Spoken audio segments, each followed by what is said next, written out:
Social మీడియాలో ఇంకొకటి బాగా స్పెక్యులేట్ అవుతుంది. నెక్స్ట్ మీరు మహేష్ బాబు గారితో సినిమా అంటున్నారు, మైథలాజికల్ అంటున్నారు. దాని మీద ఒక చిన్న క్లారిటీ ఇస్తారా? ఏదైనా టైం సార్, అంటే పెద్దలందరూ ఉన్నారు కదండి, టైం నిర్ణయిస్తుందండి ఏదైనా. Thank you sir. Okay. Ram Charan గారిని ఇంత బాగా కష్టపెట్టినందుకు నిన్న చిరంజీవి గారు ఒక మాట అన్నారు కదా sir. So next cinema hero కూడా ఇలానే కష్టపెడతారా రామ్ చరణ్ గారిలానే? సార్ అంటే అది కథ తీసుకొస్తే జరుగుతుంది కదండి. ఈసారి నీకు మంచి మాట చెప్పదలుచుకోవడం లేదు సార్. ఈసారి అంతా ఫస్ట్ సీన్ నుంచి కమర్షియల్ అండి. అంటే ఉప్పెన కూడా మంచి మాట చెప్దాం, డైరెక్టర్ అంటే మంచి సినిమాతో పాటు ఎంటర్టైన్మెంట్తో పాటు ఏదో ఒకటి చెప్పాలి అన్నది నేను నమ్ముతానండి. అది కూడా ఇప్పుడు పెద్దలో కూడా సినిమాతో పాటు కమర్షియల్ అంగులతో పాటు ఒక మంచి మాట చెప్దాం, ఒక మంచి మెసేజ్ ఇద్దాం అని చెప్పే డైరెక్టర్లు కొద్దిమంది ఉంటారు కదండి. ఆ కొద్దిమందిలో నేను ఒక నేను ఫీల్ అవుతూ ఉంటానండి. ఈసారి అంతా కమర్షియల్ అండి. ఓకే. అనంత్ శ్రీరామ్ గారు సార్, చాలా రోజుల తర్వాత మ్యూజిక్ కాకుండా మన తెలుగు ప్రజలకి ధన్యవాదాలు చెప్పాలి. సో నా క్వశ్చన్ ఏంటంటే, అపార్ట్ ఫ్రమ్ పద్ది మొన్న మిమ్మల్ని భూమిలో కప్పెట్టేశారు అనిల్ రావుపూడి గారు. సో అదేంటి సార్, కింద ఏమైనా జరిగిందా, లేదంటే ఎలా రాయించుకున్నారు సాంగ్స్, ఎంతవరకు వచ్చింది, దాని గురించి ఏమైనా? ఎవరైనా సరే నాకు అనవసరం, రచయితలు మాత్రం విత్తనాలు లాంటారండి, పాతి పెట్టినా కూడా మహావృక్షమై సో వేవేల ఫలాలను మీకు వసుకుతాయి. ఎంత టైం సార్ పాతి పెట్టి ఉంచారు మిమ్మల్ని? గంటన్నర సార్. అంటున్నారా? ఓకే సార్, ఈ సినిమాలో సాంగ్స్ బాగున్నాయి, waiting for that film also. ప్రతి సినిమాకి అలాగే ప్రయత్నం చేస్తాను. All the best. ఉంటాం మన క్లాస్మేట్స్ కానీ, మన ఫ్రెండ్స్ కానీ, మన ఊర్లో ఉన్న కుర్రాడు కానీ, ఇదేంటర్ బాబు ఎంత సూపర్ ఆడుతున్నాడు, ఈడు నేషనల్కి వెళ్తే కొట్టేస్తాడరా, లేకపోతే క్రికెట్ అండర్ 19కి వెళ్తే సూపర్ ఆడేస్తాడరా అని మనం ఫీల్ అయిన వాళ్ళే కదా సార్. అలాంటి ఫీల్ అయిన వాళ్ళ దగ్గర నుంచి రాసుకునే కదే సార్. అదే అండర్ ప్రివిలేజ్డ్. అయితే మీకు ఒక చిన్న ఇంట్రెస్టింగ్ క్వశ్చన్. మీరు నా ఇంటర్వ్యూలో మాట చెప్పారు ఏంటి, హీరోకి వాళ్ళు వెతుక్కుంటున్న లేకపోతే వాళ్ళు కోరుకుంటున్న క్యారెక్టర్ని చెప్తే ఈజీ అవుతుందండి, మనకి యాక్సెస్ ఈజీ అవుతుంది, అందుకని రామ్ చరణ్ గారు అనుకున్న క్యారెక్టర్ని నేను రాసి తీసుకెళ్ళానని చెప్పారు. అవును సార్. ఇప్పుడు తక్కువ హీరోలకి ఏమేమి కావాలో ఏమైనా కలెక్ట్ చేశారా డేటా? సార్ ఏదైనా సరే you have hit the bull's eye as I expected always right from the beginning. నేను సతీష్ గారితో మొదటి నుంచే చెప్పాను, it is going to cross all the borders. Fantastic. Fantastic. Buchibabu garu, thank you sir. First of all congratulation sir మీకు. Sir thank you sir. Sir biggest compliment మీకు ఎవరి నుంచి వచ్చింది, బాగా ఎమోషనల్గా ఫీల్ అయ్యారా మీరు? ఆ కాంప్లిమెంట్ ఏంటి, ఎవరి నుంచి వచ్చింది? నేను మొన్న రిలీజ్ అయిన 4th డేని కార్లో వెళ్తున్నాను సార్. నేను ఇన్నోవాలో వెళ్తూ ఉంటే ఒక ఆటో డ్రైవర్ ఆయనని వాళ్ళ మదర్ అంటే వెనకాల కూర్చున్నారు, కారుకి ఫాలో అయిపోతున్నారు, అని హార్న్ కొట్టుకుంటూ వచ్చేస్తున్నారు. ఎవర్రా బాబు ఇప్పుడు హార్న్ కొడుతున్నారంటే ఇలా క్రాస్గా అడ్డుగా వచ్చి వాళ్ళ మదర్ ఇద్దరు దిగారండి.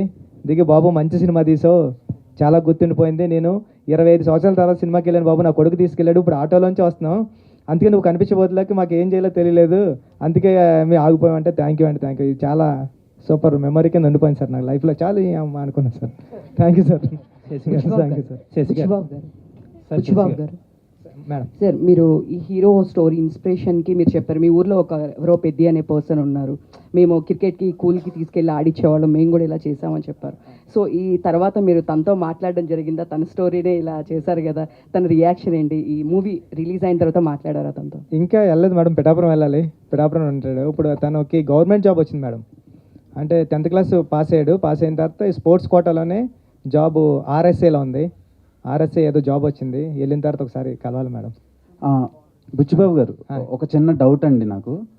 సినిమాలో జాన్వీ కపూర్తో ఫస్ట్ సీక్వెన్స్ అవుద్ది కదా, అదే కరెంట్ పోయిన తర్వాత కిస్ చేసే సీన్లో, అప్పుడు ఎలాగైనా ముట్టేయాలరా అంటాడు, అండ్ నెక్స్ట్ సెకండ్ హాఫ్లో వచ్చే సీన్ దగ్గర జాన్వీ కపూర్కి ఇది నేనే అని చెప్పినప్పుడు లవ్ అంటే నా దృష్టిలో ఇదే అంటాడు.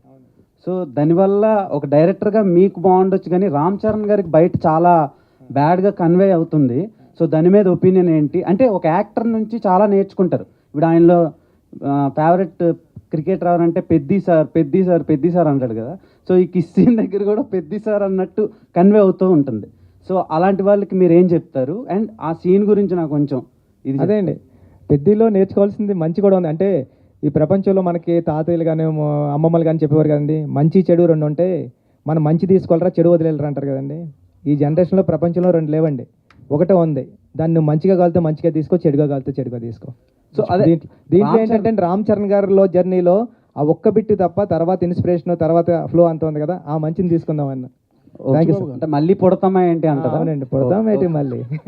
సార్ ముద్దు కూడా ఈ జన్మలోనే పెట్టుకోవాలి కదండి, మళ్ళీ పుడతామా ఏంటి? చెప్పండి సార్ ఇక. ఇప్పుడే చెప్పారు కదా సార్, ఏమని ఎవరు ఎలా తీసుకుంటే వాళ్ళ ఇష్టం ఎలా తీసుకోవడం ఏంటి సార్? సార్. ఇక్కడ ఇబ్బంది పెట్టడం అంటూ ఏం ఉండదు సార్. ఒక సినిమా అనేది ఆయన డైరెక్ట్గా అన్నారు, శశి ఈగోకి పోయి సినిమాని కిల్ చేస్తున్నాడు, మా థియేటర్లు మంచి అయినా సరే ఇవ్వట్లేదు మాకు సినిమాలు, వాళ్ళ థియేటర్లోనే వేసుకుంటున్నాడు అని డైరెక్ట్ ఎలిగేషన్ చేశారు మీ మీద. సార్ ఇక్కడ ఒకటే సార్, ఏదైనా మన అందరం సినిమా తర్వాతే సార్. సినిమాని థియేటర్లను బట్టి సినిమా కాదు సార్, సినిమాని బట్టే థియేటర్లు.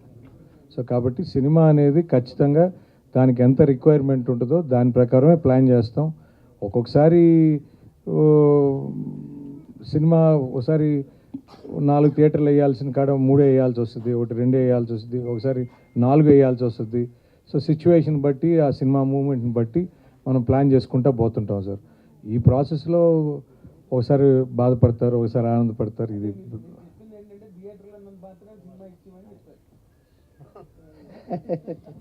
సార్ అనేది నా ఉద్దేశం కాదు సార్.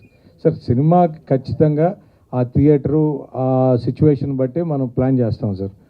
అంటే ఇక్కడ సినిమాని బతికించుకోవడం ఇంపార్టెంట్ సార్, సినిమాని కాపాడుకోవడం ఇంపార్టెంట్ సార్. సినిమాని మనం కాపాడుకుంటే సినిమా మనని కాపాడుతుంది అనేది నా ఫీలింగ్ సార్. నా చరణ్ సార్ ఈరోజు ఎరక్కొట్టేశారు అంటున్నారు అందరూనే, దాంట్లో తిరగలేదండి, అంత బాగా చేశారు. నేను చరణ్ సార్ అంత అలా చేయడానికి నేను ఏం చేయలేదు సార్, ఆయనతో కలిపి రోజు భోజనం చేశాను అంతే అండి నిజంగా. సార్ ఇప్పుడు భోజనం చేసేటప్పుడు నెక్స్ట్ సార్ సీన్ ఏంటంటే పెద్దగాడు ఎలా చేస్తుంటాడంటే, పెద్దగాడు ఎలా ఉంటాడంటే, ఇంతే అండి. అవునా, ఈ మాత్రం క్లూ చెలరైపోతాను నేను అనేవారండి. ఇది ఇస్తే చాలు కదా నాకు అంటే, సార్ అది కాదు ఇప్పుడు అంటే ఇది అని ఇంకటే నాకు అర్థమైంది, నువ్వు అక్కడే ఉండు, మానిటర్ దగ్గర ఉండు, నేను చేసి చూపిస్తానని వారండి. నేను వెళ్ళడానికి అంటే ఫస్ట్ టేక్లో ఏదో చిన్న తేడా ఉందనుకోండి, అది కరెక్షన్ చెప్పడానికి సార్ దగ్గరికి వెళ్ళడానికి ట్రై చేస్తుంటే జన్ సార్ అక్కడ ఆగు ఇప్పుడు చూడు అనేవారండి. చూస్తే నిజంగా ఇదండి, అలా అంటే చూస్తే అదే అండి, అదే పర్ఫార్మెన్స్. అస్సలు చాలా అలవోకగా చేసేస్తున్నారండి ఆయన నెక్స్ట్ లెవెల్కి వెళ్ళిపోయారు పర్ఫార్మెన్స్లో. అంటే మానిటర్ దగ్గరకు వచ్చింది ఇదేంటి చరణ్ సార్ అయినా అనిపిస్తుంది అండి, అలా వెళ్ళిపోయారు ఆయన. అంటే అలా మెచ్యూరిటీ లెవెల్స్ కానివ్వండి. ఇప్పుడు చాలా వైట్ పేపర్లో వస్తారండి, వైట్ పేపర్లో సార్ ఎలా చేస్తున్నారంటే, నువ్వేం చెప్తున్నావు నాకు గుర్తుండదు, నేను వైట్ పేపర్లో వస్తాను, నువ్వు చెప్పింది నేను చేసిపోతాను అంతే అండి. అంతే తప్ప దీనికోసం అసలు ప్రాక్టీస్ చేయడం కానివ్వండి, సీన్ పేపర్ ముందు పంపడం కానివ్వండి ఏమీ లేవు సార్.